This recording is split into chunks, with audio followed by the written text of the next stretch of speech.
iry eo amin'ny lakasetolakambino tompoko dia mamerina fiarabana mandrimotofotomo zao fitsingerana taona mazao dia fanontaniana mikasika ny resaka état de droit sy resaka opérateur économique tany amin'ny taona 13 sy 14 tany dia misy ny fifanolorana amina opérateur économique malagasy anankiray sy banque mauricienne na SBM resaka migiazan'ilay banque ny volana ilay opérateur économique malagasy ary mivoaka dia fitsarana rehetrarehetra nandeha avy any farany ambany ka hatrany farany ambony ary hatramin'ny pilina ny pourvoi dans l'intérêt de la loi rehefa beve hatramin'izao tsika am'teny zao mbola tsy tanteraka foana ny fitsarana amerenana amin'ny volana opérateur économique malagasy fantanina mipetraka ny motofilo hoe inona ny antony mahatonga ny fitondram-panjakana hatramin'izay ka hatramin'izao mahatonga n'le hoe tsy tanterana le fitsarana fantanina mipetraka hoe sao dia misy aiary avy amin'ny fitondram-panjakana amin'ny décision raisy ny fitsarana malagasy amin'ny anaravoaka malagasy ny voalohany dia misaotranao amin'ilay fianabana dia mirary atsika rehetra koa samy hotahin'Andriamanitra ny fiainan'ny filoam-pirenena izany tsy misy afienina mihitsy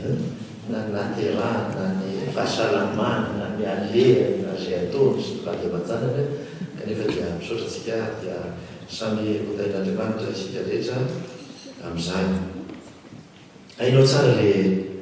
le dossier teo fantatro tsara le dossier io tsy voazao ny dossier fa tamin'ny za tamin'ny mbola misitry ny fitantanambola sy ny teti-bola azy dia efa nafantatra ny dossier io tsy tsara tsy pireny azany tsika satria dossier ana olotokana orinasa tokana zany zavatra izany aleo ny fitsarana aleo ny fampiarana tandalana ny tena tokana ampiarana zavatra fantatro fotsiny tamin'ny tandrafitaorana dia ny hoe nisy didy fitsarana izay nilaza fa dia tsy maintsy aloha ny volan'le olona mitaky io avy amin'ny etrabola izay ataon'io banque io ao amin'ny banque centrale za kosa dia nilaza hoe tsy mihitsy zany satria azoko fikelantsika fotsiny ny banque dia manana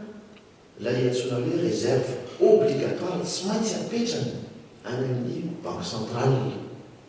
réserve obligatoire io eo midimy folisanjato mety miovaovy izy io arak'izay fanamake-hevitra raisiny izay tandrifiazy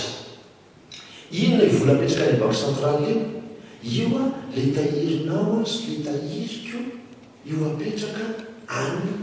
volan'le vahoaka io zany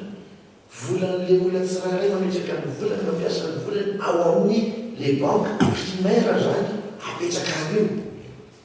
ka raha miady ireo olona voalazanao teo reo sy le banque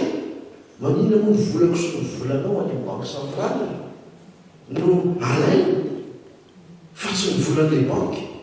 mandeano mankan'le banque dia midimy le banque fa ny volanay vahoaka azakasikasina zay fotsiny le fotikevitra anatin'io ary io dia tafiditra amin'ny antsona hoe principe universel tena droit universel io fananany vahoaka dia tsy azo kitikitiana